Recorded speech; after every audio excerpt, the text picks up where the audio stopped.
Good evening and welcome back to episode 2 now of the Launchpad. I hope you all enjoyed episode 1 a little bit earlier today. I had Jeff Hasley with Football Guys, and Jeff Bell, who I don't even know who to say where Jeff Bell is. I mean, I know he's the lead Devy analyst at Fantasy Pros, but he's also over at Going for Two, and he's doing the Devy Royale. Like, he's just all over the place. But had Jeff and Jeff on earlier today, had a blast, and we're doing a doubleheader tonight. So a lot of you are going to see some new people on the show. That's the whole point of this show, is trying to give a platform to some of the newer people out there.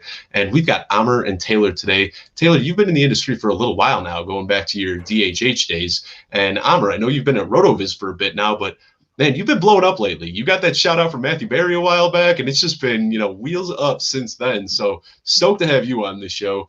I actually didn't have this show planned at the time that I booked this. The Launchpad, that was something that I was kind of bouncing around in my head. But Amr here, he tweeted a picture and said, hey, I just got a microphone ready to get on some shows. So I immediately reached out to him. We set this show up. And then a couple days later, I had the idea for the Launchpad. And it just so happened to work out that it was the same day that I was launching the Launchpad. So here we are, episode 2. Amr, first of all, I'll let you give yourself a chance to plug what you got going on right now. Let everyone know where they can find you on Twitter. I know you're pumping out articles all the time. So if you want to let people know what articles you've got that recently came out, anything you're working on, the stage is yours right now, man. Yeah, so basically, as Dave said, I work for RotoViz. I write things at rotoviz.com. I recently just dropped a Jonathan Taylor article talking about why he should essentially be your running back. He shouldn't be running back. He shouldn't be drafted before Christian McCaffrey, but he should be running back too in all dynasty formats. I talked about running back age and when you should be selling and buying running backs. And then I'm also going to be coming out with a CD Lamb dynasty piece, which hot take he should be a dynasty wide receiver too. And then this is what I got going on right now. Oh, actually, let me plug something else.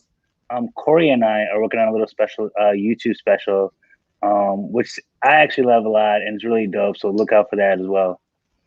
Bro, Corey is so creative. What he does, Corey is so dope, dude. I love Corey.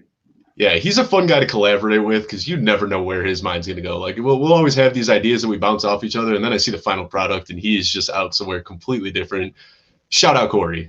And then we got Taylor as well. Taylor, you and I, we've been connected for a long time, and we've done some YouTube shows together. We've collaborated on some other things, but this is the first time we've ever been on a live show together. I was secretly hoping that I'd get invited onto your pod, but hey, we got you on this one first. Why don't you let everyone know where they can find you on Twitter with that _ and anything that you're working on right now? That's right. I'm just teasing you right now, just drawing out the invite. Also, I noticed there's still an _ on your name here on StreamYard, which I believe is no longer accurate. Is that correct? That is certainly correct. And yes. I don't know what you're talking about. There you go. See, I still have the _ in the handle at _ Taylor Cornell. Little Miss at Taylor Cornell has not gotten back to me on my numerous advances in the DMs in an attempt to get that handle. But that's all right. Just don't forget the _ at the beginning. I have not on purpose, but taking a little writing hiatus currently. Just the off season's been kind of a drudge.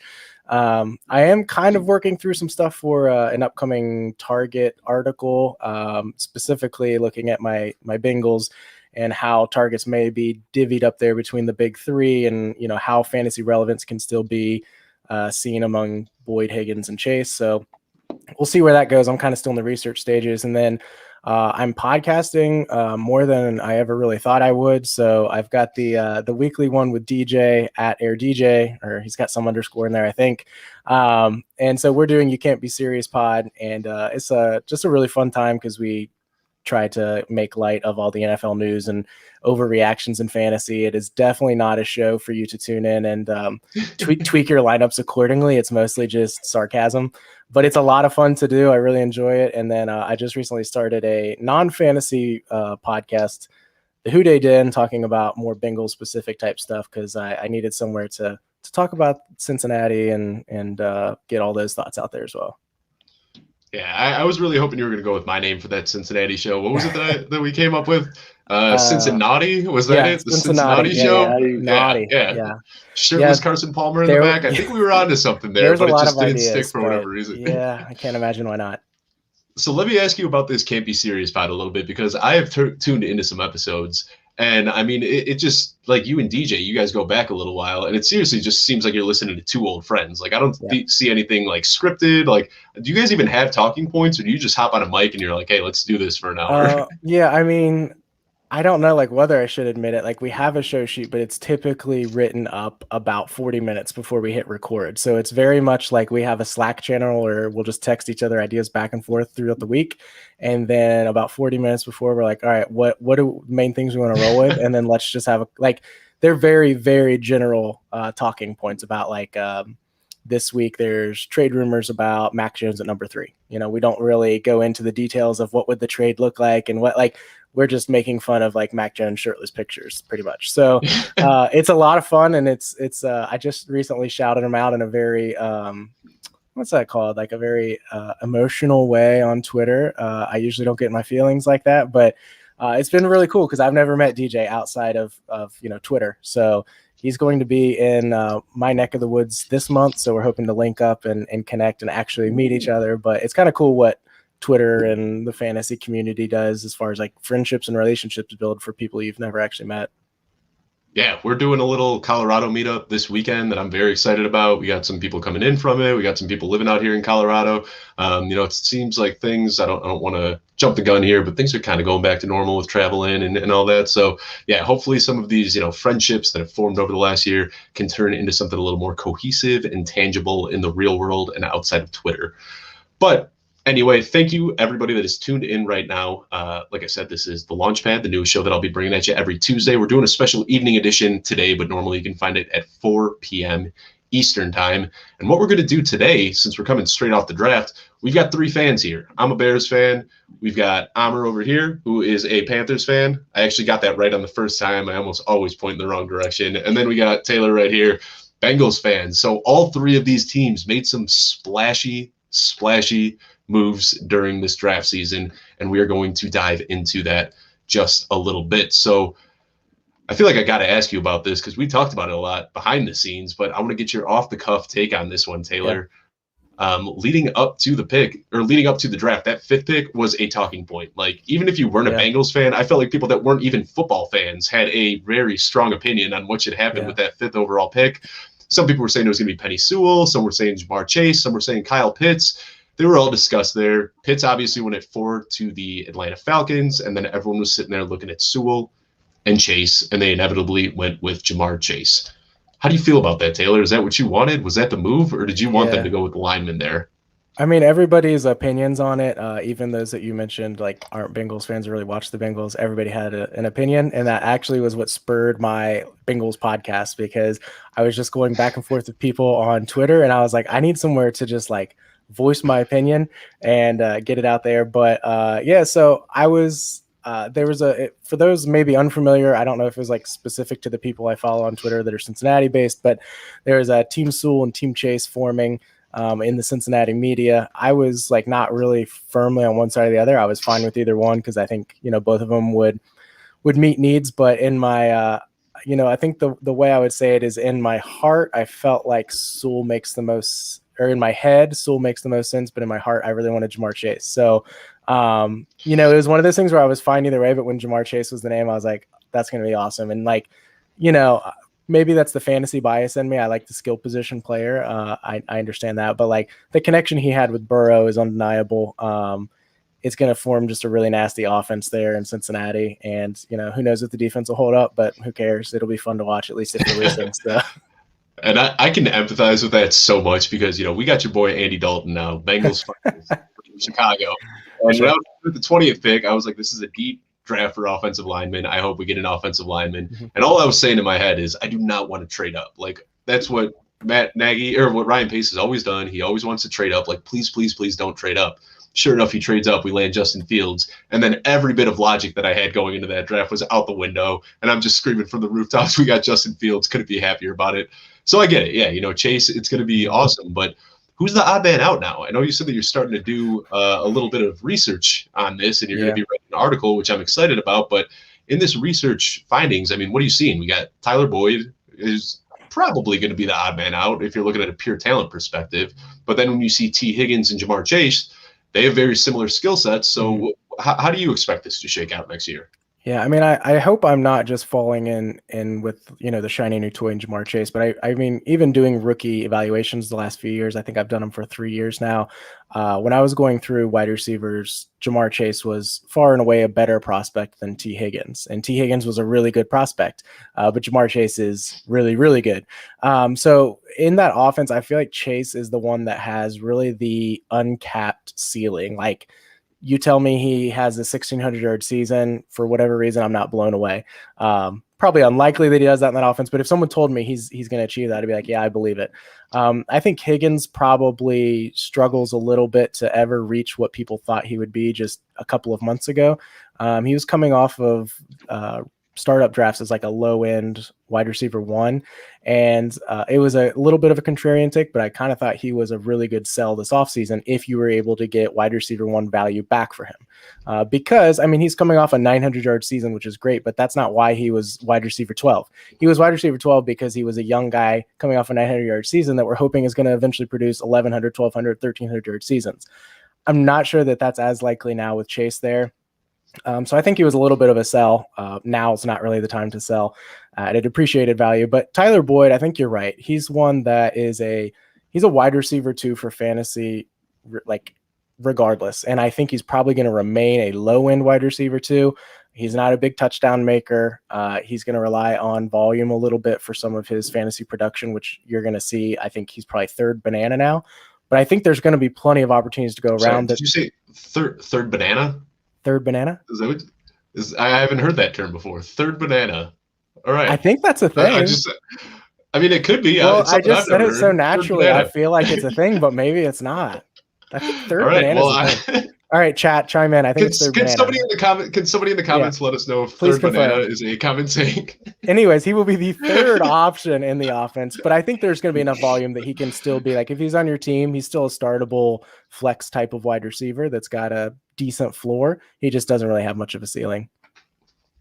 Well, my wife is here confirming that it is a thing. Third banana. Thank you. Thank you very much. I mean, third wheel is always what I've gone with, but third banana, it works. So, Amr, I want to throw the same question to you because I know that, technically you're a Panthers fan and we're going to get to the Panthers in a little bit. But of these 3 guys that you see right there, Jamar Chase, T. Higgins, Tyler Boyd, how are you expecting it to kind of shake out? Who are you ranking above the rest and who is going to kind of fall out as the third banana? Well, actually, that's funny that you guys are talking about this because I'm actually writing an article about this. And when I was doing some research, and as everyone's been saying, like the Bengals were the number 1 and 3 wide receiver sets. They ran it at the highest frequency in the NFL. But one thing I found interesting is when I was looking at it is AJ Green and Tyler Boyd last year tied for the league lead. I mean, not league lead, but for the Bengals lead in target getters for the weeks. So AJ Green and both Tyler Boyd had both 4 weeks as the league lead. I mean, as a Bengals leader for targets for that week. So I mean, if AJ Green, as inefficient as he was, you throw Jamar Chase, who's historically efficient at LSU, throw him back into the Bengals lineup. You have a more efficient target hot who could be right. You could throw him right back in where what AJ Green was. And I think Tyler Boyd's getting stepped on a lot right now. If you look at the underdog ADP, Higgins is actually right now being drafted before both of them. But I think that's just a little. I think that's just not as relative to the updated drafts that have been happening since the draft has happened.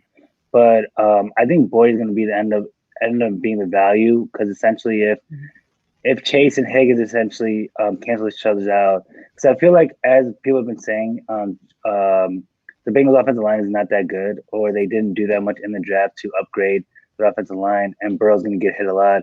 That Boyd's going to get those short intermediate looks real quick to offset the pass rush to set up Jamar Chase and T. Higgins on the field.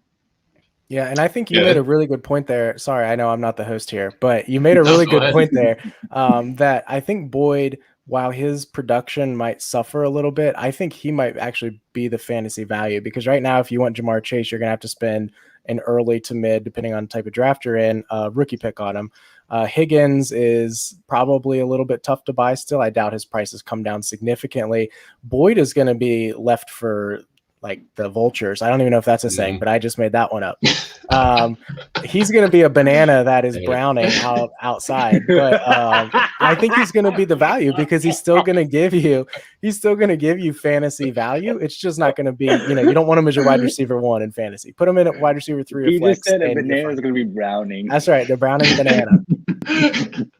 I'm very torn, and I think that my bias is going to show a little bit. I'm a very outspoken zero wide receiver guy. So in my best ball drafts prior to the draft, T. Higgins was like my anchor. Like I'd sit there, I'd go heavy at running back, skip my quarterback, and then 5th, 6th round sitting there. And that's when I was just taking T. Higgins as my wide receiver 1 consistently.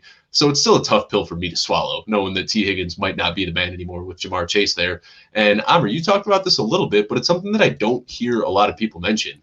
Everyone says that AJ Green was washed up last year. I say it all the time. He looked like he was running like knee deep in sand. Like that is not the AJ Green that I've seen throughout his career. But he still commanded 104 targets last year, and those targets are getting vacated now. Somebody's going to have to take them. So people act like there isn't going to be, enough pie to go around for everybody. I don't know if that's a saying either, but everyone's acting like they're. All I know is that the hills have pies, so they certainly do. But really, I mean, we've got 104 vacated targets from AJ Green leaving there, and it's very reasonable to think that Jamar Chase can take all of those. And it's also reasonable to think that with a healthy Joe Burrow back, that team is going to throw more than they did last year. So we can be looking at 650 pass attempts from Joe Burrow, which is kind of what we saw from Big Ben back in the day when he used to be able to easily support 3 wide receivers. So we could see a very similar thing in Cincinnati next year. But my biggest question is if everyone, because everyone's on the Joe Mixon train too. Like everyone's hyping up Joe Mixon right now. So if Joe Mixon is going to eat, T. Higgins is going to eat, Jamar Chase is going to eat, and Tyler Boyd's going to eat. Like someone's going to have to end up getting the short end of the stick, and I just don't know who it's going to be. But all I know. God, we're looking at a 4th banana now. Don't draft Drew Sample, guys. Just don't do it. Don't do it. I just find it interesting because like everyone's like so sure about Jamar Chase, they're so sure about Joe Mixon, they're so sure about T. Higgins, but no one's giving any love to Tyler Boyd. And I feel like Tyler Boyd, he was second in the. Did he lead the Bengals in targets last year? I'm pretty sure he did. I think he did. If I'm not mistaken. I think he did. Tyler Boyd, and I don't know. I just feel like if everyone's going to eat, then this Bengals offense is going to be like the best scoring offense of next year. I can see a path for it, but it's going to be interesting to watch it unfold. And I think, if every player was hitting where they're getting drafted at, we're looking at a Bengals team that's going to be scoring 60 points a week, which isn't possible. So that's what I'm saying. When you're looking at all of these ADPs, yes, somebody is going to just have the floor completely fall out the bottom of them. And, everyone's kind of playing that risk. Who's it going to be? I like that you pointed out, though, that of all of these guys, when you're looking at ADP and where they could be drafted, I agree with you. I think Tyler Boyd is probably the best move because Jamar Chase, it might, take him some time to get up to NFL speed, which I don't think that's the case. I think that he's about as pro-ready as they come. But then T. Higgins could kind of be the odd man out. Where I think Tyler Boyd, his role as that, possession receiver, I think is pretty locked in. So I think he might be one of the safer guys once you take ADP. Now, one reason that this team could end up supporting all these guys is because they might have a terrible defense. And we've seen this with the Cowboys lately. We saw this with the same Pittsburgh that I was talking about back in the day, a terrible defense that would just allow them to rack up all these points and support multiple fantasy assets. One of the picks that the Bengals made, though, at number 69 was regarded as a pretty strong pick, but I don't know. Very nice. But I don't know if it was actually a team need. So why don't you fill me in on this one a little bit, Taylor? Joseph Asai, when it picked number 69, was that a need that the Bengals really needed? I mean, I thought that they had a pretty strong front. I thought that it was more in their secondary that they needed to beef up on defense. But am I mistaken here? I don't want to call you out on your own show. I will say because I don't know the Bengals like you do. So please no. call me out. It was a weakness, honestly. I think the team was bottom of the league. I will block Linda. The team was. I usually reply to those types of things as like in Twitter comments. I'll just say reported. I'll just report all the tweets about negative things. Targeted harassment. Yeah, targeted harassment. I think the defense was pretty low in the NFL. I don't know if they were last or not. I didn't look it up. Sorry. In pressures on the quarterback. They had no pass rush at all. And that was with Carl Lawson, who was our best pass rusher. He left for New York in free agency. We have Sam Hubbard as a pass rusher, and then that's pretty much it. We've got DJ Reader, who was our big free agent signing last offseason, but he's more of like a nose tackle type of guy, run stuffer more so than putting pressure along the edge. So edge was definitely a need. I thought they would actually go double dipping at offensive line in second and third round. But if they were going to go away from offensive line in third round, I was fine with them taking an edge guy that had fallen a little further than people expected. And he's going to bring a much needed athleticism to that defense. Yeah. So thank you for calling me out because, like I said, I don't know the inner workings of the Bengals defense. So when you get to talk about the separate levels, that's why I was excited to have somebody like you on that could fill me in a little bit more. Also, if anybody notices, I see Taylor, you keep muting your microphone to cough. Taylor's battling a sickness right now, so props to Taylor for fighting through it and still showing up on the show today. I got my halls. Are you sucking on the halls right now? I'm like chewing them really quick, when I'm muted. So, well, thanks for making it, man. The show must go on, and I appreciate that. So let's transition. I think we've had about enough Bengals talk. Unless, is there anything else that you wanted to talk about before we switch over to the Panthers here, Taylor? No, I am more than excited to hear about the Panthers. I don't know if you did this on purpose, but Charlotte and Cincinnati have a little bit of a war among themselves as cities because they both claim the name Queen City. So it's a little bit of a battle between both of them and who the actual Queen City is. So I don't know if you did this on purpose, but we are technically both Queen Cities, Carolina and Cincinnati. But I actually didn't know that either. Yeah, well, you learn something new every day, especially when you're talking to a Bengals expert analyst. So feel free to share that interesting fact with anyone else. I have no bad blood against anybody who roots for Carolina, lives in Carolina, anything like that. But we are the true Queen City. Thank you. All right. And let me ask you, Amr, because I see you repping the Orlando Magic right now, but I know that you also rep the Carolina Panthers. So are you from Carolina originally? Yeah, I was born in Cary, North Carolina. I'm a big Dookie too. Sorry, guys. So what's the reason for the Magic fandom, or is it just when I was growing up, I had a fetish with hats. Like I would just literally buy so many hats. Like I would literally have I don't know, I should probably fly my hair more often, but I just love hats too much. Yeah, and you got a good head of hair, man. I've seen it. You got a real good head of hair, and you're always keeping it under a hat there.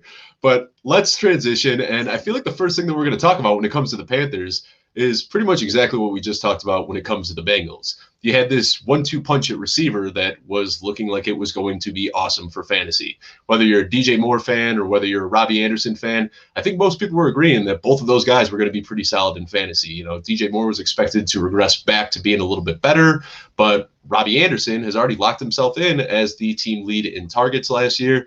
He's got the connection with Sam Darnold, who came in as the new quarterback. We'll talk about Sam Darnold in a little bit, but something that they did was they went out and drafted Terrace Marshall. Now, Terrace Marshall isn't anything close to Jamar Chase. I don't want to say that. It's a little bit different, but he's still somebody that's going to come in there and stir things up a little bit. In addition to that, we've also got Christian McCaffrey now coming back from injury, and he's going to be locked in for his massive target share again.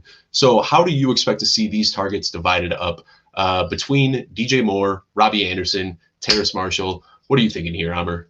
Well, I actually did a target piece, looking at how teams divvied up the targets last year. And Carolina was number one in running back targets last year at 33% to the running backs. But I don't know if that's because Teddy Bridgewater was a check down or if that's more Joe Brady's scheme. Another thing I found interesting is the Carolina Panthers were 8th in the league in wide receiver targets at 61%. Tied with the Bengals actually last year and how they divvy up their wide receiver targets. So I think the Panthers wide receivers can eat. But I think the one interesting thing that most people aren't talking about is the Terrace Marshall draft pick allows DJ Moore to go back into the slot where he ate in 2019. And I don't think a lot of people are talking about that because everyone said DJ Moore last year didn't do as well because he was more of a downfield threat. But I think one thing that people aren't understanding is receivers.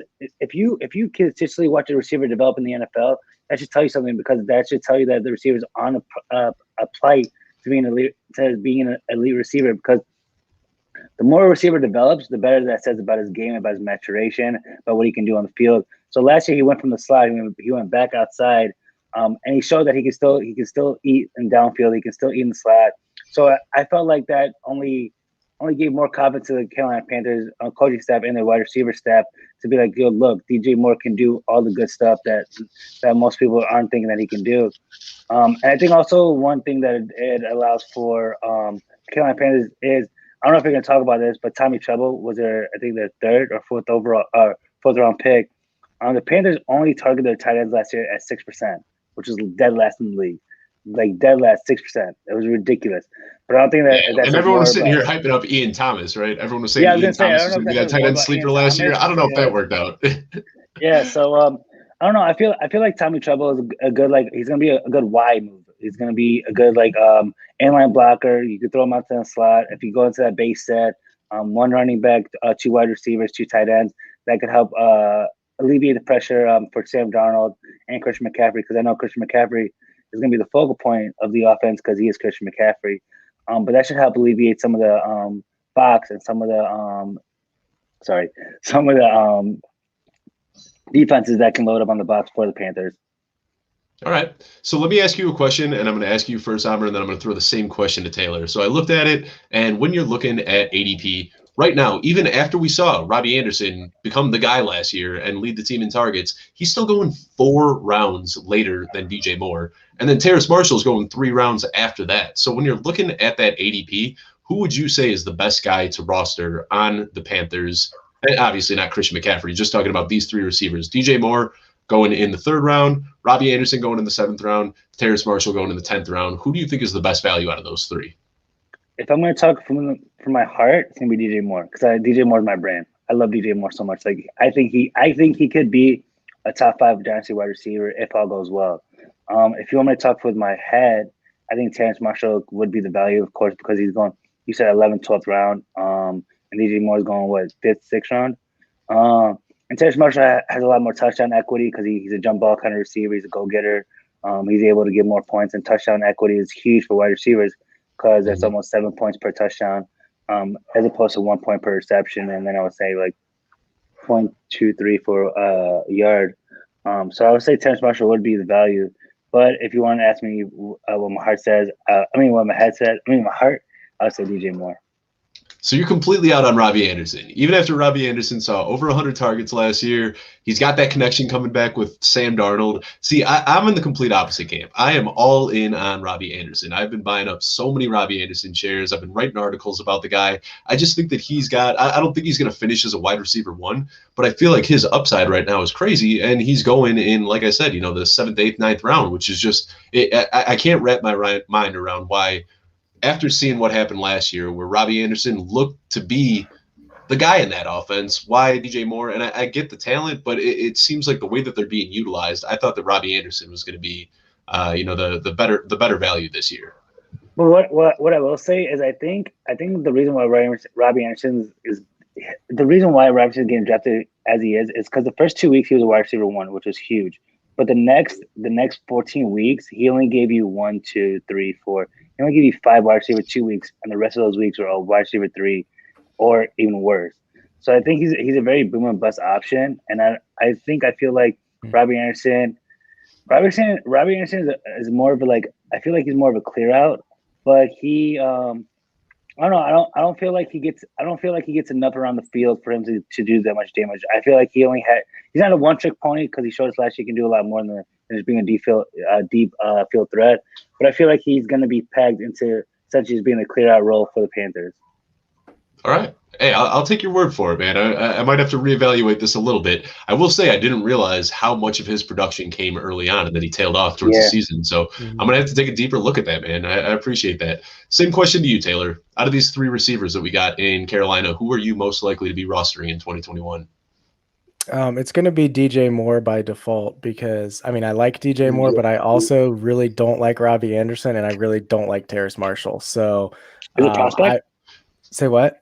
As a prospect? Yeah. I don't like Terrace Marshall as a prospect. He was like my wide receiver 12 in this class, which was considerably lower than many others had him. I can't get on board with him, and I'm cool being wrong with that. And Jacob Sanderson will let me know all about it when I am wrong. At RTDB or whatever his at is. But it's going to be DJ Moore by default, and that's not even a bad answer, right? Like I'm getting a wide receiver 1 with him, so I'd probably roll with him. Man, everybody just like, and maybe I'm in the wrong here. I feel like I don't know what I'm missing out on, but like everybody just keeps beating the drum. DJ Moore, wide receiver 1. And after the season we saw from him last year, I'm sorry, I'm laughing at your names. I just caught both of those. Yeah. But after the season that we just saw from DJ Moore last year, I don't know, man. I feel like I'm out on it, and I feel like this is probably one of my biggest contrarian takes is just not being on that DJ Moore bandwagon like everybody else is. So I don't know. There's something that I'm missing. Like I don't see it with him. Like 1,000-yard seasons with Kyle Allen, Cam Newton, plus those quarterbacks there. Yeah, I can't even remember all the quarterbacks you guys had over the years. Teddy Bridgewater, that's right. PJ Walker, Dave, a bunch of like no names essentially. I'm He gonna gave put you you on 1,000-yard the spot, season. Dave.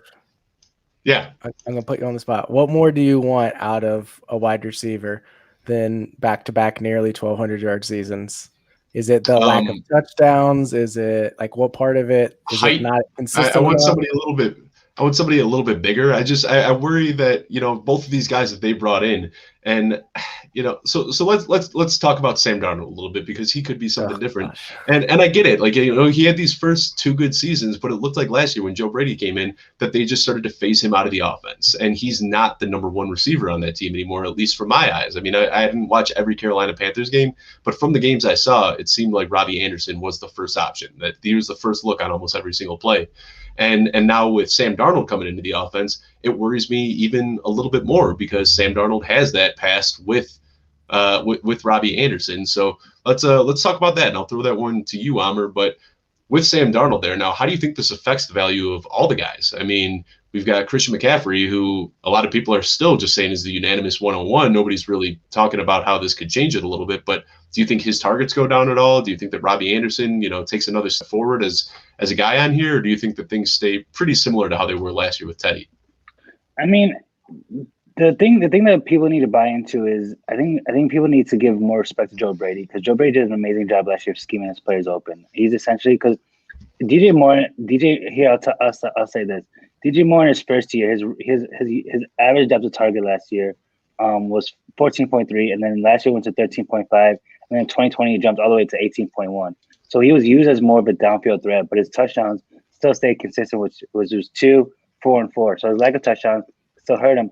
But I mean, if the man can just take a little bit of a step, top 10, 8 wide receiver seasons is right there in the reach. And I don't think many people are understanding that.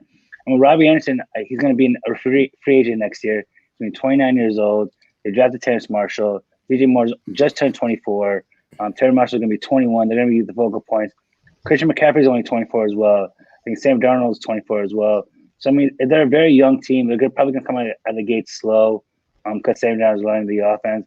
But one thing that most people might not do the strategy, but they should probably employ more of is maybe not drafting DJ Moore in the 4th, 5th round, but buying him like week 7, week 8, week 9.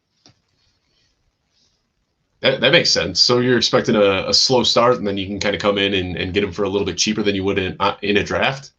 Yeah, I mean, Darnold doesn't have any rapport with these guys except for Robbie Anderson, and I don't see Robbie Anderson is going to probably start out hot again, but I just don't see any way for DJ Moore, Christian McCaffrey, and Sam Darnold not to eat this year. All right.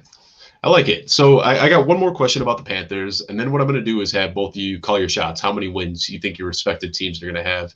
And then we'll wrap up with just a little bit of Bears talk because I like getting that Bears perspective from outside the fan base. Sometimes I feel like talking with all my meatball buddies, it's kind of hard to have a realistic take. So I like talking to people, especially guys that are, big fans of college football, to help me get an idea of what to expect with this Bears team. But the last question I've got about the Panthers, and I don't understand why, but they caught some heat for drafting for going defense early on. They took J.C. Horn with the 8th pick, which personally it's something that I like just because of how many talented wide receivers there are in that conference. How do you feel about that J.C. Horn pick? Is that somebody that you wanted them to go with, or did you have different ideas for that 8th overall pick?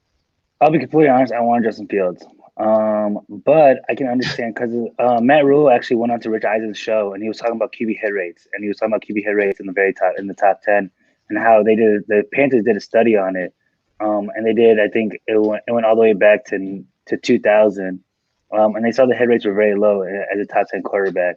But I understand where Matt Rule's coming from in team building. I understand that Michael Thomas, Julio Jones, Kyle Pitts, Calvin Ridley. I understand like the defense, but J.C. Horn is he's only a single corner. Like he's not gonna be able to change the entire defense. Like even when Darrelle Revis was there, like you're not gonna be able, like even if you cut off an entire field, you're not gonna be able to take away an entire offense. Like there's like if you're not gonna be able to shut down an entire offense, why not get a quarterback to match firepower with firepower? Like why not? You already have all the pieces that you had: Christian McCaffrey, DJ Moore, Robbie Anderson. I didn't know if Terrace Marshall was going to be a pick if they win Justin Fields. But like I just thought it was interesting that they decided to go defense and try to limit the firepower instead of having firepower against firepower. So you're out on Sam Darnold because a lot of people are looking at Sam Darnold saying like this is almost like you guys just got the second overall. You're out. So Taylor's clearly out on Sam Darnold, but he's young. He's out of the shadow of Adam Pace now. A lot of people are saying like, hey, this is almost like they just got another top 5 pick in the draft with Sam Darnold. You know, what is he, like 20, 23 years old or something? What I was thinking from Matt Rule's topic, like of looking at QB hit rates in the top 10, but why not look at QB hit rates of quarterbacks that went 3 years in the league that absolutely suck? Like Sam Darnold's absolutely sucked. Like there's no metric that you can find that said Sam Darnold's a good quarterback. Like you can try. And you can try. Oh, and you could have said the same thing about Ryan Tannehill when he was down in Miami. Like, I feel like there's a lot to be said about getting away from Adam Gase. Like, we've seen a lot of players that have come out from underneath that shadow and just reemerged as completely different players. But Ryan so you're not holding on to that hope a little bit? In adjusted yards per attempt, Ryan Tannehill was still a top 10 quarterback. There were metrics that show that Ryan Tannehill was still a good quarterback. But Sam Darnold, there's literally no metrics that are predictive that could show that Sam Darnold could be a good quarterback. Like, I have faith in the fans because I have blind faith. Like, you're going to be a fan, like, whatever. It's cool. But, like, if you're going to sell the fan base, like, look, Sam Darnold could still be a thing, you need to make sure that Joe Brady's, like, the second coming of Andy Reid. Like, you guys need to make sure that scheme's, like, foolproof, like, that man can succeed any way possible. So, Taylor, I want to get your opinion a little bit. I saw some distaste on that face when we brought up Sam Darnold. So, how do you feel about Sam Darnold? He makes me want to vomit. I don't like watching him play. I don't think he's good at football, and I hate it when people talk about his age because I don't really care how old or young he is because he sucks at football. So, you know what probably put me over the edge, and I shouldn't have let it, do so, but someone was comparing his age to Joe Burrow's, and I don't care because Joe Burrow is 1,000 times the quarterback Sam Darnold is. So I don't care that he's only 23 years old. He's just a bad 23-year-old quarterback. And next year he'll be a bad 24-year-old quarterback, and he'll get another job. He'll be a bad 25-year-old quarterback. I do agree that getting out from Gase's shadow has me wondering. I mean, not only that, but he's probably surrounded with the best weapons he's ever had. So even if he was still under Gase, but had all these weapons, it would be curious. My interest would be piqued a little bit. And I have him in a couple spots, and I'm trying to unload him to people that think he's going to have a great year. But I think he'll be better than he was in New York, but I still just don't think he's a good quarterback. All right, so I feel like we're talking about Sam Darnold a ton, but this is an interesting conversation. So let me throw this one out here for each of you. What is best case scenario for Sam Darnold in fantasy? What is the highest you could see him finishing this year? Taylor, we'll go with you first. Don't say 32. I mean, come on. Realistically, what's the best that we could see? Yeah. Okay. I mean, realistically, if he finished 32nd, would I be shocked? No. But the highest that I could see him finishing, I was trying to pull up last year's guys real quick just to see rough stats of somebody that finished middle of the pack. And could I see him finishing middle of the pack? I'm going to tell you in just a second, right after this break. All right. So 2020. So he's that Baker Mayfield for you, where he's just going to, a low-end QB2, middle of the pack guy every year. I just am like, if he finished, I would say, okay, so if he finished like between the 18 to 20 range, I would say that is a successful Sam Darnold season. 18 to 20. Yeah, I feel like that's like that. I feel like that's best case. That I'd be like, if he finished quarterback 18 or quarter in that range, I'd be like, that. I'm surprised I got that out of Sam Darnold, and I would be okay with it. What did Teddy get last year? I think Teddy was around that. He was low teens, right? I don't know. I My don't know if you sleeper got that app's pulled up not right now. working, so. I mean, Teddy last year gave us he was a QB1 33% of the season, but he was a QB3 20% of the time. I mean, do you think Sam Darnold is worse than Teddy? Yes. Oh God. Teddy Bridgewater was QB 19. So you said that 18 to 20 is where you expect Arnold to be. Yeah, I was Teddy pulling Bridgewater up. was QB 19 last year. Yeah. And like I think they're pretty comparable in that. Like if you had Teddy, there were weeks where you were okay plugging him in, and there were other weeks you're like, I can't believe he got me negative points. And like Darnold's going to be the same way, where you're going to plug him into your super flex spot and assume you're getting 15 fantasy points, and there's going to be a week where he's like 4 interceptions. And you're just gonna have to live with that, and you're gonna have to live with yourself for the rest of your life. So, do you want that?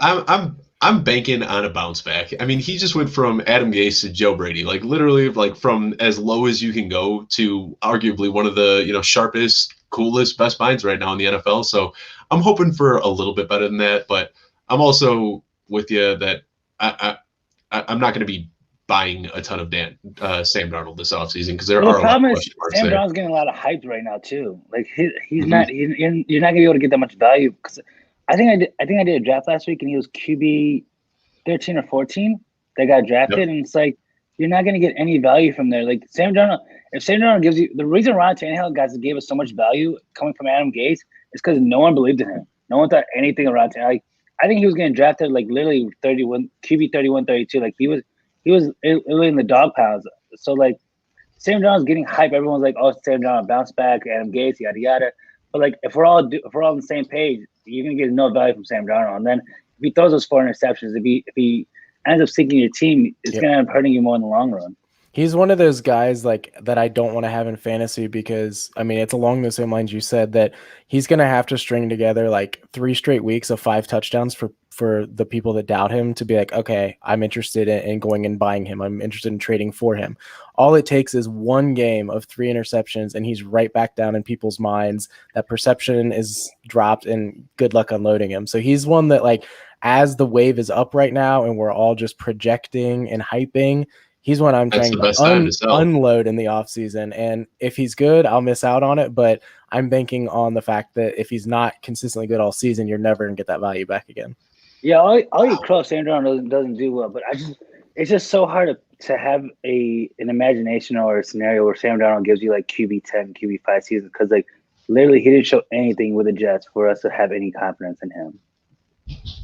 Yeah, I agree. I mean, I think that middling QB2 is it. I just, I learned something new about Taylor today. I knew that Taylor wasn't a big Sam Darnold fan, but I didn't know that he had this like passionate hatred in his heart for Sam Darnold. Just completely took me off course there.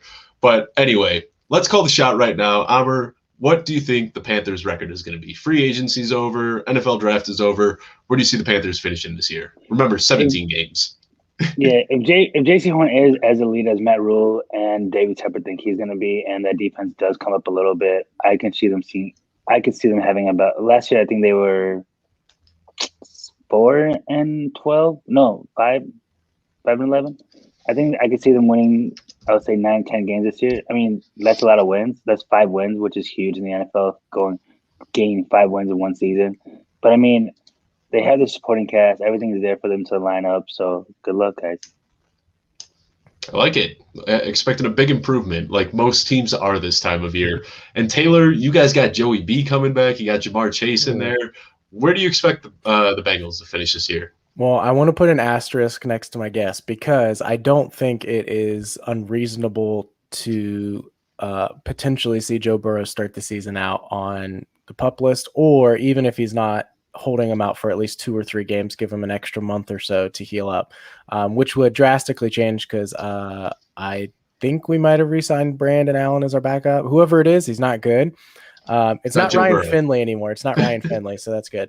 But yeah, it's not going to be pretty if he's out. So that would change my guess a little bit, but honestly not that much. The Bengals have a really tough schedule this year. So the AFC North is always strong, and it seems like even as Pittsburgh's getting a little bit weaker now, and it seems like they're tailing down, Cleveland is on the rise. So I used to always count Cleveland as at least 1 win, maybe 2 each season, and now if we get swept by Cleveland, I'm not shocked. So with Baltimore and You get swept Cleveland. by the AFC North. It wouldn't shock me. I mean, that AFC North is stout right now. Yeah, and outside of that, we play Kansas City, we play the Chargers, we play the Packers, the Vikings. So there's some really tough games in there. So honestly, I think if they went like 7-10, I would be I wouldn't be okay with that. I want Zach Taylor fired, but 7-10, I think is probably like reasonable that they could finish with that record. Dude, that's another great point you bring up, Taylor. Is I think a lot of people have a lot of overconfidence in Zach Taylor because he's shown us nothing for him to show us that he's an offensive innovator. Like he's not. He's a bad coach. And everyone thinks that like just because they got Jamar Chase, that like all of a sudden like Joe Burrow is going to be able to like resurrect this Cincy offense, but like Zach Taylor shows no reason for us to be optimistic in his play calling abilities. Correct. Like there's I just hate Zach Taylor because of how he jerked me around with Joe Mixon all year. Yeah. Like just never giving us a clear answer on Joe Mixon. Dude, I think he came out like a week ago and said Joe Mixon's gonna get fed till he throws up. The CJ Spiller 2.0, and I'm like, why are you dropping quotes like that? Like I just don't understand it. I just don't understand it. And then another thing is, if Mike Clay dropped a schedule tweet, and he's got Cincinnati as having the fourth hard schedule in all the NFL. Yeah, it's gonna be a rough season. Yeah. And that's the thing is, Joe Burrow, I think that Joe Burrow has all the makings to be like one of the great quarterbacks in the NFL. But, man, sometimes fans and their patience, it's just really tough. Like, people want you to go out there and like, not every quarterback that comes in is good is going to be Patrick Mahomes and going to Super Bowls consistently their first couple of years out the gate. That's just not what happens. It might take him some time to develop. So I appreciate you having a pretty realistic outlook for this year rather than, saying 17-0 in a Super Bowl like a lot of I don't mean to be a downer. It seems like, and it's like this in every fan base, but like I kind of have this weird on Twitter, this dichotomy of I follow a lot of fantasy community people and then I follow a lot of Bengals community people. And a lot of the people that I follow that are the Bengals community, they are unrealistic every year with expectations. And it's unfortunate to think that we could potentially be picking top 10 again next year, that we would waste a third year of Joe Burrow's rookie contract. Like, that part would suck, but I mean, just realistically, when you look at the holes, and I don't believe in the coach either, I think not having double-digit losses is going to be tough. Yeah, it's I'm with you, and I think that, like I said, Joe Burrow, I think that he's going to have a great career, but with the tough schedule coming off the injury. Yeah, I was a little bit off Joe Burrow last year, but I'm starting to buy into it a little bit, and I'm a fan. And that's something that I want to talk about a little bit too, because Amr, you guys, what was it, 11 years ago that Cam Newton was drafted, and he just not only took over the Carolina Panthers, but he took over the entire NFL as, just this franchise quarterback that just reshaped the entire franchise. And you can say that he even like changed just football as a whole. Like, you see so many running quarterbacks out there nowadays that you can attribute to Cam Newton's success. And I just talked about this on the show earlier today with Jeff Hasley and Jeff Bell, with Jeff Hasley being a Panthers fan and Jeff Bell being a Buffalo Bills fan. And they just recently got the emergence of Josh Allen. I want to know what it's like from a fan's perspective to see a quarterback get drafted with a lot of draft capital and then actually step up to the plate and flip that switch to become a franchise quarterback, because you lived through it. He won an MVP. He went to a Super Bowl. Taylor, you're still kind of in the infancy stages with Joe Burrow, but he showed the promise and he can do it too. And then I'm sitting here as a Bears fan, and this is the most draft capital that we've spent on anybody, well, since Mitch Trubisky. But why don't you walk me through this, Amr? Let me know what it's like to see a quarterback get drafted and then actually become the guy and do it. And you know what? One of the crazy thing about Cam Newton is he did this in spite of malpractice from the Panthers. Like, they never gave him any capital. They never gave him any help. Like, Kelvin Benjamin, I think, was the highest drafted wide receiver ever when the Panthers, when they were there. Because I think Steve Smith was from Jake Delhomme era. They didn't draft really any linemen. So Cam Newton did it in spite of, like, the Panthers and incompetence in drafting. Like, Marty Herney was not a good drafter. David Gettleman came in. He helped them on the defensive side, which helped with getting them to the Super Bowl, because that defense was really stout. That defense was a stud. Like, they came in week in, week out. Luke Kuechly, Kawan Short, Brian Burns. Like, they smashed every single week. But it's a really fun when the quarterback can actually set up to play and actually do like what you expect. Because if a quarterback comes in and becomes a franchise quarterback, that whole team just is elevated. Like, that whole team is flipped on the script. But if a quarterback comes in and kind of falters, that's what sets the teams back, and that's what the quarterback position really is the hardest to hit on. And if you do hit on it, it's just a game changer. So I want to throw the same sort of similar question to you, Taylor, because Joe Burrow, you guys took him number 1 overall, great prospect. And obviously, Justin Fields isn't Trevor Lawrence, but as a Bears fan, it's somebody that I'm pretty excited about. He fell way further than a lot of people expected him to. And he's somebody that a lot of people are saying could be that next Cam Newton, Deshaun Watson, just take over a team and absolutely dominate in the NFL. So how was it when you saw Joe Burrow get drafted and then come out last year and prior to the injury, just getting better every single week? Like, you saw that progression every single week. What's that like as a Bengals fan? Yeah, I mean, an Ohio State fan. An Ohio State fan, so I can help you on the Justin Fields stuff. So I will ask you this, and this is not a trick question. It's honestly asking. When the Bears drafted Mitch Trubisky, as a fan, how did you feel? I almost punched my buddy that was standing next to me at the bar. Okay. Yeah, we were at the bar watching that game together. We're in Chicago, packed bar in Wrigleyville, right across the street from Wrigley Field. Everyone's watching the game together. Bears trade up. We're all high-fiving each other, thinking that we're getting Deshaun Watson. And when they said Mitch Trubisky's name, it is like somebody literally just farted in that bar, and everybody just had a stink face. It was been there. One of the most awful feelings of my life as a Bears fan. I mean, next to losing the Super Bowl, that was probably the worst feeling as a Bears fan. And the reason I ask is because when Joe Burrow was drafted, the feeling I had was like, and this sounds like this is getting really deep into my life, and it's not really, but it was a feeling unlike anything I'd ever had as a Bengals fan before, because when they drafted Andy Dalton in the second round, it was like, oh, cool, we got a new quarterback, instead of Carson Palmer. Even when they drafted Carson Palmer, maybe it's just because I was too young and not invested enough, but I didn't. You were like 6. Yeah, I didn't feel like, outrageously excited that we had Carson Palmer. But with Joe Burrow, it was like, okay, this guy represents hope for the franchise. And we know that if you don't have a franchise quarterback, it's extremely difficult to actually compete for anything meaningful in the NFL. And so I think Justin Fields can be that for the Bears. I have some other friends that are Bears fans, and when they traded up, I texted them and I was like, oh, good, you guys are going to draft Mac Jones, which I was hoping they didn't. I was thrilled that they took Justin Fields, and I think and I'm hopeful that the Bears do have their franchise quarterback. And granted, how you feel after the draft isn't, indicative of whether they're going to be good NFL quarterbacks. But as a fan, at least, you can kind of tell the difference between a Trubisky, even though he was drafted higher, versus a Justin Fields. Like, when you get that prospect that you're like, this guy could be the franchise quarterback, it just completely changes your outlook on your entire franchise that you root for. It's a very hopeful feeling, and I'm happy for you, Dave. Yeah, I'm hopeful, but I'm also cautiously kind of pessimistic in a way. It's like, I don't want this to blow up in my face. No, the only thing I was gonna say is I'm like, I live in Chicago right now, which is huge. Like, everyone's super excited in Chicago for Justin Fields. The only thing that scares me, I think Robert Mays talked about this, is Ryan Pace and Matt Nagy are literally on the lifelines of their contracts. Like, it's either they got to hit this or they're gonna get fired. And I think the thing that scares me is, like, when Patrick Mahomes got drafted by the Chiefs and Andy Reid and all that, Andy Reid had, like, he was guaranteed like 5 more years, 10 more years on the job. Like, he was guaranteed to develop Patrick Mahomes. He was guaranteed to see that out. Are you guaranteed Matt Nagy is going to be able to develop Justin Fields? Are you guaranteed that Ryan Pace is going to be able to see this through? And that's the problem. Like, I'm scared they're going to throw Justin Fields in there. Because I know everyone's talking about his one read, like he could process, but that was all bullshit. Like, sorry for my language, but that was like that. Like, he was not a one read quarterback. Right. He could see the entire field. He could process everything. That's all cool. Like, the thing that scares me is, like, they just throw him in the field, like, with no offensive line, no help. Like, I think Darnell Mooney is still their second wide receiver, number 2 option.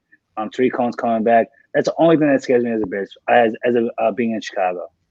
Yeah, I mean, thank you for hitting on every single one of my anxieties that I've been dealing with over the last week. I really appreciate you bringing all those up right now. But yeah, you make a really good point. And I think that they did the right thing. They also went out, 2nd-round pick, 4th-round pick. They went out and got 2 more tackles, too, to try to beef up that line a little bit.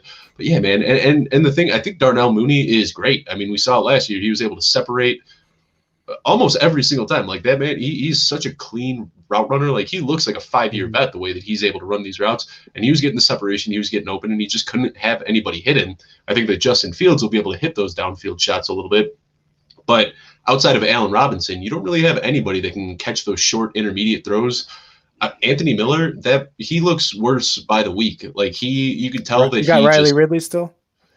Riley Ridley's still out there. Yeah, I think I don't know about Javon Wims. I think Javon Wims might have got cut after that drop in the playoffs. But yeah, I mean, I feel like every day, depending on my attitude, like some days I'm like, we got the guy, we got Justin Fields, he's going to win a Super Bowl for us. And then the next day I'm like, nah, I thought Jay Cutler was the guy and they just completely destroyed him. And they're going to do the same thing to Justin Fields. So I don't mean to flip all these swing back and questions forth on you. I don't mean to flip all these questions on you. And I think I already know your answer to this because I think you might have tweeted it or put it in a group chat. But like, do you think Matt Nagy is a legit offensive wondermind, or do you think he's a fake offensive wondermind? Because that's where I think like Zach Taylor's a fake. Like he was a young guy under McVay and everybody thinks he's this wizard.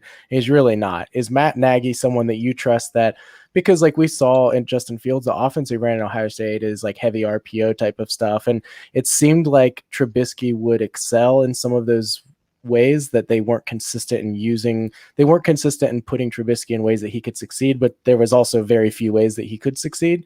So it's kind of hard to tell whose fault it was. Do you trust, or do you think Nagy can put Fields in areas where if he is thrown in there that he won't be like completely lost?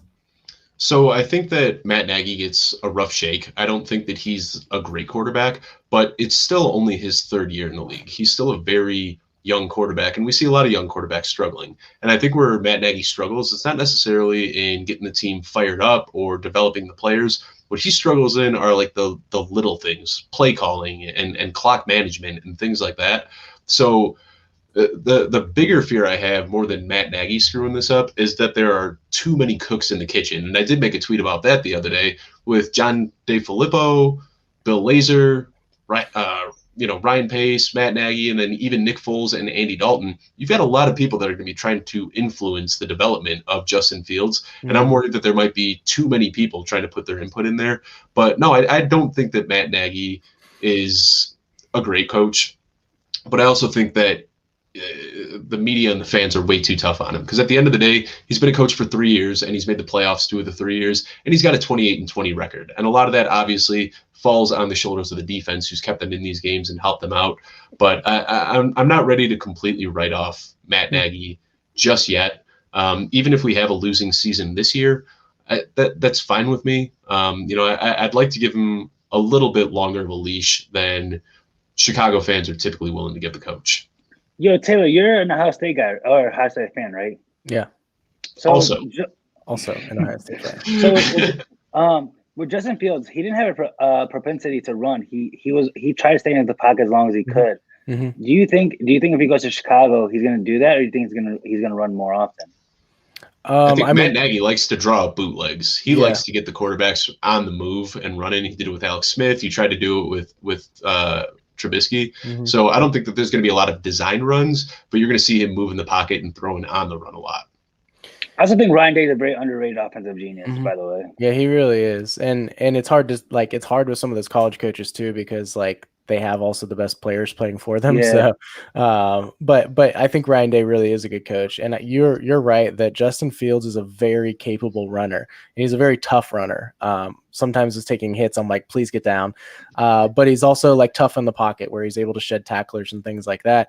But I thought he was really good at keeping his eyes down the field, which is, it seems like, everybody's trying to find the next Mahomes, and just like everybody's trying to find the next Tyreek Hill. And there's probably not another Tyreek Hill. There's probably not another Patrick Mahomes that does the things he does. But something that Mahomes does is extend plays. And like a lot of that offense's big plays in Kansas City comes from him extending and kind of working outside of the structure. And I think Justin Fields can do that. He showed it at Ohio State, and I think he can do it in Chicago too.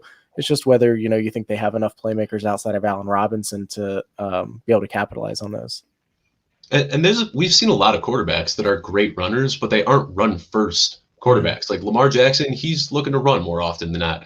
But Patrick Mahomes, he's not somebody who wants to run the ball, but he will if he has to. We've seen that with Andrew Luck. We've seen it with Deshaun Watson. These guys that are very capable, strong, good runners, but their focus is to push the ball downfield through the air. And I think that's what I've seen from Justin Fields too. When he wants to run, he can, but he's usually looking for the pass before the run. Mm-hmm. Taylor, who's a better prospect for you, Deshaun Watson or Justin Fields? Can I say push? I mean, I really don't feel strongly one way or the other that one was like considerably stronger than the other. Because the way you described Justin Fields, about like him wanting to run, but him still being tough, literally sounded like Deshaun Watson in his first year.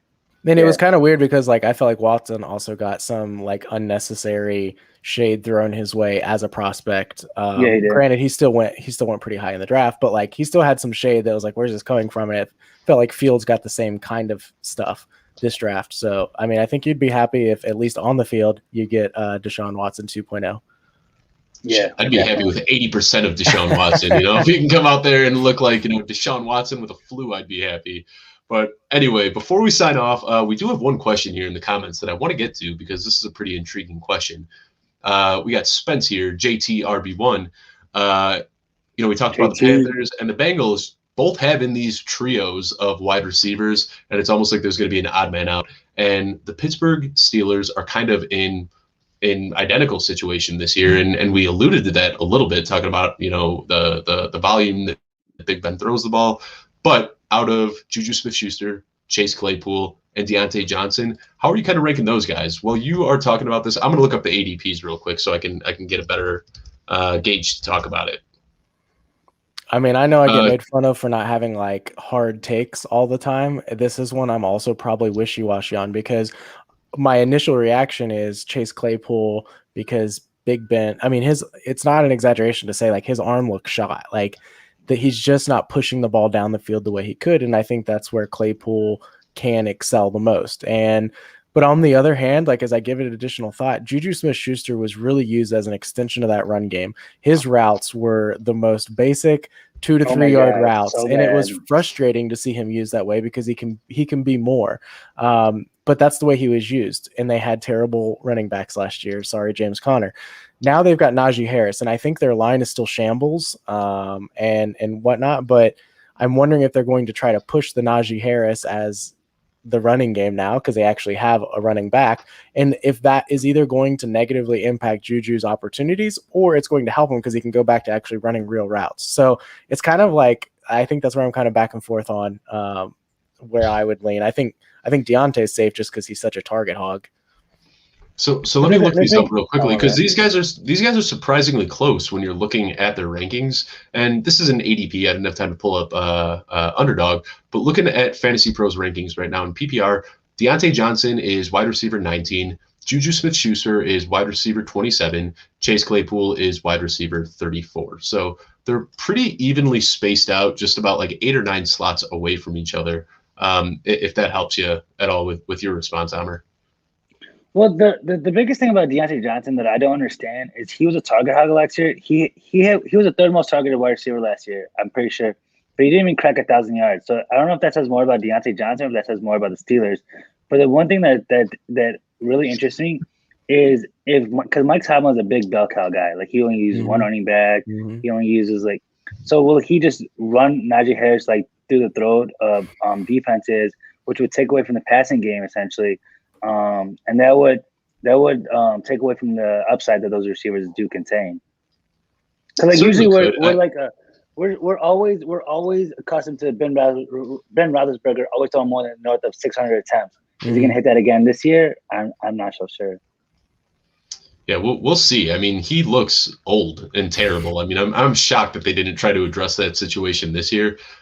Just for my input here, when I'm looking at these 3 guys and then especially the ADP, I'm going Claypool. I understand that he was very touchdown dependent last year, and I expect those touchdowns to regress a little bit.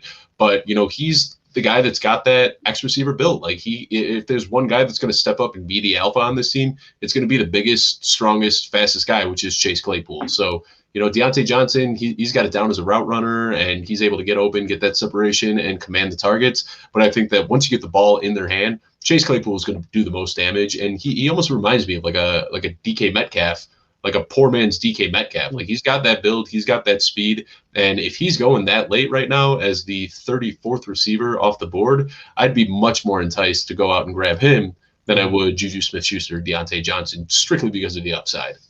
Yeah, Ricky talks about that at RotoViz. Talks about how Claypool literally is just a second coming of DK Metcalf. Literally, the measurables are there, everything's there to literally have them be side by side. Yeah, he's an athletic freak. I mean, I'm excited about him.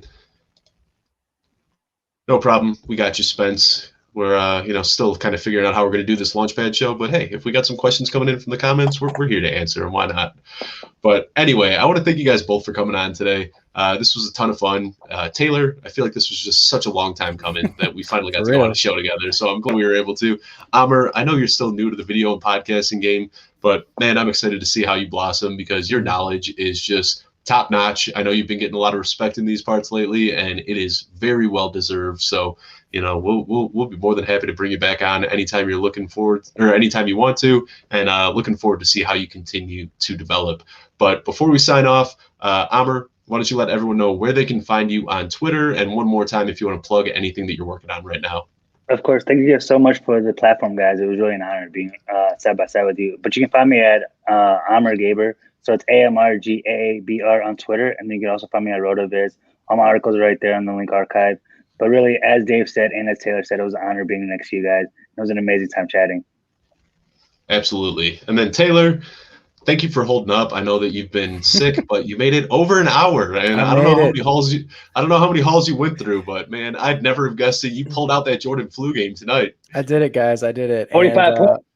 Big shout out to my youngest child, Griffin. He went down tonight much quicker than usual, and I was still up against the clock running out here, but we made it out here. I skipped warm-ups, but I made it out for opening tip.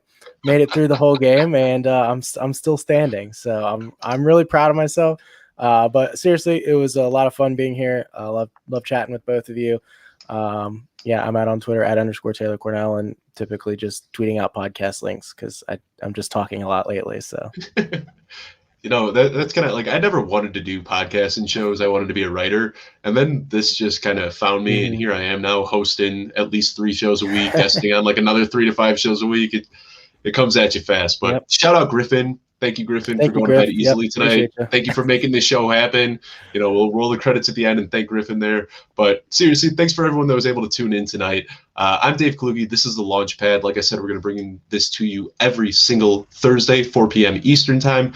Brought you a special edition doubleheader today. But next week, we're going to have Chris Allen, which I had to talk about him earlier, and I don't even know how to introduce Chris Allen because he literally writes everywhere. Like, I don't think there's a website out there that Chris Allen isn't writing for already, but I know him from my connection at Football Guys. So we're going to have Chris Allen and then my good friend Adam Koffler, and we'll be at you 4 p.m. Eastern time next Thursday. Thank you guys so much for tuning in.